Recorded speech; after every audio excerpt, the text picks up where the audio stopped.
वहीं मंडी जिला की सिविल अस्पताल गोहर में ऑपरेशन के दौरान 37 वर्षीय महिला की एनेस्थीसिया से मौत हो गई है। डॉक्टर की लाख कोशिश करने पर भी महिला को नहीं बचाया जा सका। महिला को गोहर की नांडी गांव का बताया जा रहा है। मौत की खबर मिलते ही अस्पताल के आसपास हड़कंप मच गया। मौके पर जमा भीड़ स्वास्थ्य विभाग के खिलाफ उग्र हो गई। सूचना मिलते ही गोहर पुलिस मौके पर पहुंचकर भीड़ को शांत करने में जुट गई। जानकारी के अनुसार हाल ही में सिविल अस्पताल गोहर में आयोजित दिल्ली की एक स्वास्थ्य टीम के द्वारा स्वास्थ्य मेले का आयोजन किया गया, जिसमें लोगों की विभिन्न प्रकार के ऑपरेशन व टेस्ट किए जा रहे हैं। इसी के चलते नांडी गांव की एक 37 वर्षीय महिला को भी ऑपरेशन के लिए लाया गया, जहां उसे बेहोशी के लिए एनेस्थीसिया का इंजेक्शन दिया गया। जैसे ही इंजेक्शन दिया गया, महिला की तबीयत बिगड़ गई और उसकी मौत हो गई। महिला की पहचान रीना पत्नी हेतराम गांव नांडी के रूप में हुई है। वहीं इस दुखद मौत पर महिला के परिजनों ने स्वास्थ्य विभाग की टीम पर लापरवाही का आरोप लगाया है। उधर दिल्ली के निजी संस्थान के medical superintendent doctor Nagesh Yagnik ने जानकारी देते हुए बताया कि आकाश हॉस्पिटल नई दिल्ली के सौजन्य से 7-8 सालों से हिमाचल भर में नेशनल हेल्थ मिशन के अंतर्गत मल्टी स्पेशलिटी सर्जिकल कैंप का आयोजन दूर दराज के क्षेत्रों में किया जाता है, जिसमें लगभग सभी ऑपरेशन सफल रहे हैं। उन्होंने बताया कि एनेस्थीसिया इंजेक्शन ऑपरेशन करने वाले अधिकतर मरीजों को दिया जाता है, जिसमें नाम मात्र किसी को रिएक्शन होता है। उन्होंने बताया कि हमारी टीम ने महिला को अंत समय तक बचाने का प्रयास किया। 20वां केस जो आया उसमें एक बहुत ही दुर्भाग्यपूर्ण बात हुई कि एक 37 साल की महिला श्रीमती रीना देवी ऑपरेशन के लिए थी, किंतु ऑपरेशन से पहले ही उनको जो सुन्न करने की दवा दी गई उसका उनको रिएक्शन हो गया। उस रिएक्शन की वजह से उनके शरीर में दौरे पड़ने लगे। दौरे पड़ने का जब तक हम अरेंजमेंट करते और उनको किसी बड़े अस्पताल बाहर भेजने की कोशिश करते, उससे पहले ही उनका थोड़ा हार्ट में भी प्रॉब्लम्स आ गई, थोड़ा कार्डियक अरेस्ट टाइप होने लगा। हमारी पूरी टीम ने बहुत मेहनत की, इसको 45 मिनट 1 आवर तक लगे रहे पेशेंट को रिवाइव करने, परंतु हमारे सब प्रयत्नों के बावजूद हम पेशेंट को रिवाइव नहीं कर पाए। केस होते हैं इस बहुत रेयर केस है। इसको अगर आप टेक्निकल या मेडिकल टर्म में पूछें तो इसको एनाफाइलेक्टिक रिएक्शन कहते हैं, जिसका एक जो हमने जो दवाई दी थी ब्यूपावेरिन, जो सुन्न करने की दवाई थी, तो एनाफाइलेक्सिस ड्यू टू ब्यूपावेरिन के केस मेरे ख्याल 50,000 में कोई एक आध केस होता होगा। आपको पता ही है कि आजकल सारे हिंदुस्तान के सारे विश्व में जितने भी ऑपरेशन होते हैं उसमें spinal anaesthesia is the main line of anaesthesia. ये काफी सुविधाजनक होता है, इसमें पेशेंट को बेहोश नहीं करना पड़ता। मुख्यमंत्री जयराम ठाकुर के द्वारा बजट भाषण में की गई प्रदेश सरकार के द्वारा 60 वर्ष से ऊपर के सभी पात्र व्यक्तियों को नई सामाजिक सुरक्षा पेंशन की घोषणा को लेकर नोटिफिकेशन जारी कर दी गई है, जिसके चलते अब पात्र व्यक्तियों को बढ़ी हुई पेंशन प्रदान की जाएगी।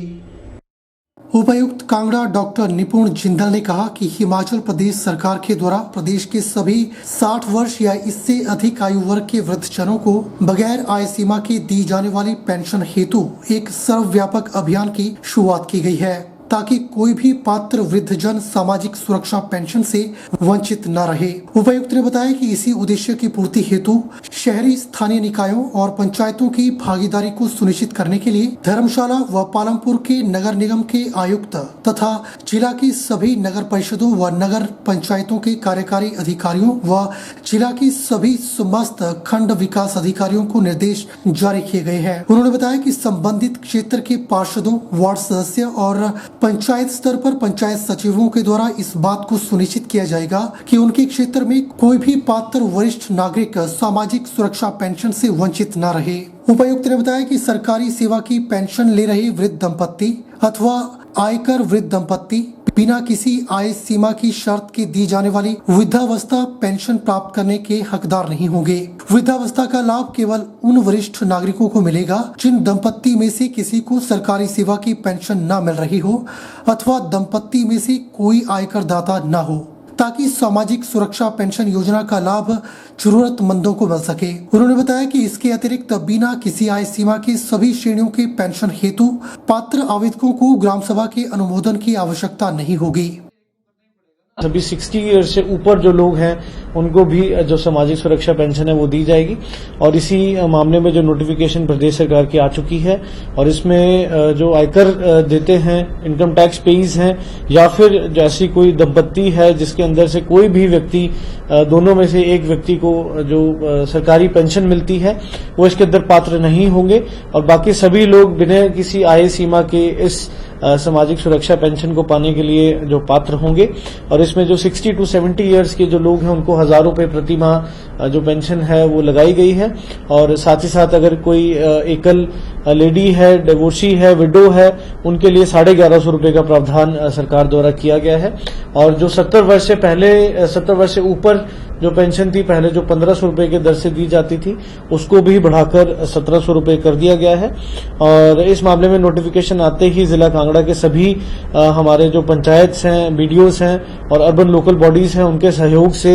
एक जो मास मूवमेंट, एक मास कैंपेन के तौर पर जितने भी 60 ईयर से ऊपर के एलिजिबल बेनिफिशियरीज हैं उनको एनरोलमेंट का प्लान बनाया गया है ताकि जल्दी से जल्दी जो ये सामाजिक सुरक्षा पेंशन है जो सरकार द्वारा नई नोटिफिकेशन निकाली गई है उसमें जितने भी एलिजिबल लोग हैं उनको ये पेंशन प्रदान की जाए। देश में बढ़ती महंगाई को लेकर किन्नौर कांग्रेस की अगुवाई में जिला मुख्यालय रिकांगपिओ बाजार में महिला कांग्रेस, युवा कांग्रेस, इंटक और कांग्रेस सेवा दल के सैकड़ों कार्यकर्ताओं ने केंद्र व प्रदेश सरकार के विरुद्ध जमकर नारेबाजी की।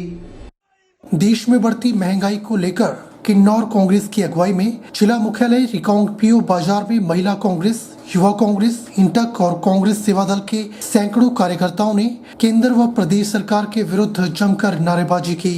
महंगाई के विरुद्ध निकाली गई रैली एक बार जोया मामा मानदा नहीं के नारों से गूंज उठी। रिकांगपिओ बाजार में रैली निकालने के बाद मीडिया से रूबरू होते हुए कांग्रेस जिला अध्यक्ष उमेश नेगी ने कहा कि भाजपा के शासनकाल में महंगाई चरम पर पहुंच गई है। आम जनता को महंगाई की मार झेलनी पड़ रही है, लेकिन सरकार व प्रशासन सुख भोगने में लगा हुआ है। महंगाई के इस दौर में घर बनाना तो एक सपना साबित हो रहा है, वहीं पेट्रोल और डीजल भी लोगों की पहुंच से दूर हो रहा है। तब पे परेशानी है। महिलाओं का जो यहाँ पे जो राजनीति चल रही है उसको जयराम सरकार जो है तो मनमानी से चला रही है। हम महिलाएं एक बेरोजगार के लिए 45 करोड़ का जो एक बेरोजगार है जो पूरे इंडिया में सब बेरोजगारी के लिए रो रहे हैं। महंगाई यहाँ नींबू देखो 400 के पार हो गया, हरी मिर्च देखो कितने कहाँ से कहाँ पहुँच गया। फिर भी हमारा जो अपना जो हमारी आवाज है वो दबाना चाहते हैं, मगर हम दबने वाले नहीं है। जितना हमको दबाएंगे उतना हम हमेशा जागते रहेंगे। मैं इस बीजेपी सरकार को इस चुनौती देती हूँ कि अगर आप हमें महिलाओं के हित में अगर कार्रवाई नहीं करेंगे, अगर बेरोजगारी कम नहीं करेंगे, महंगाई कम नहीं करेंगे तो हम इसी तरह आंदोलन करते रहेंगे। हिमाचल प्रदेश में वर्ष के अंत में विधानसभा चुनाव होने वाले हैं। भाजपा, कांग्रेस और आप पार्टी के नेता एक दूसरे पर जमकर निशाना साध रहे हैं। इसी कड़ी में हिमाचल प्रदेश कांग्रेस कमेटी के नवनियुक्त वरिष्ठ उपाध्यक्ष एवं लाहौल स्पीति के पूर्व विधायक रवि ठाकुर ने आप पार्टी पर निशाना साधते हुए कहा कि प्रदेश में तीसरे मोर्चे का कोई विकल्प नहीं है।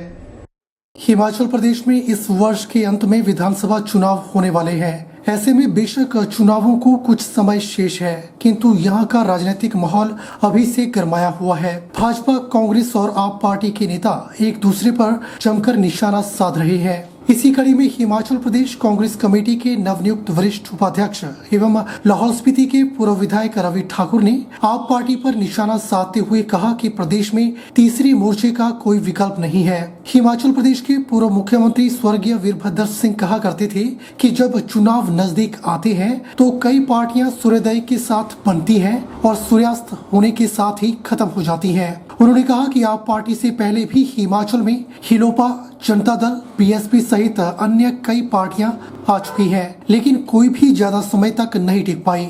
रवि ठाकुर ने भाजपा पर निशाना साधते हुए कहा कि भाजपा से जनता का मोह भंग हो चुका है। लोग हर रोज प्रदेश सरकार के खिलाफ धरना प्रदर्शन कर रोष व्यक्त कर रहे हैं। उन्होंने कहा कि आने वाले विधानसभा चुनावों में निश्चित रूप से प्रदेश में कांग्रेस पार्टी की सरकार बनेगी और प्रदेश के सभी कांग्रेस नेता एकजुट हैं। मुझे श्री वीरभद्र सिंह जी की बात याद आती है। वो अक्सर कहा करते थे कि जब चुनाव नजदीक में आते हैं तो कई बोला सूर्य उदय होने के साथ साथ पार्टियां बनती है और सूर्य जब ग्रूव होता है तो पार्टी जो है खत्म हो जाती है। तो ये मुझे दिख रहा है। हिमाचल प्रदेश में पहले भी जनता दल आई थी, उनके भी 11 तक एमएलएज थे। हिलोपा आई थी यहाँ पर। इसी तरह से आपके एसपी और बीएसपी ने भी काफी कोशिश की है। पंडित सुखराम जी ने विकास पार्टी का भी गठन किया। तो हिमाचल प्रदेश में अलग परिस्थितियां हैं और यहाँ पर कांग्रेस का सबसे ज्यादा वोटर्स कांग्रेस के हैं। यहाँ का जो मन है लोगों का वो कांग्रेस का रुझान है। तो अभी आने वाले समय में ऐसा आप पार्टी का कोई फर्क नहीं पड़ने वाला है। भारतीय जनता पार्टी से मोह भंग हो चुका है। खास तौर से आप शिमला में देखिए, मुलाजमों का, एनजीओज का कितने धरने प्रदर्शन हो रहे हैं। बुलेटिन में फिलहाल वक्त हो चला है एक छोटे से ब्रेक का। ब्रेक के बाद तुरंत हाजिर होते हैं।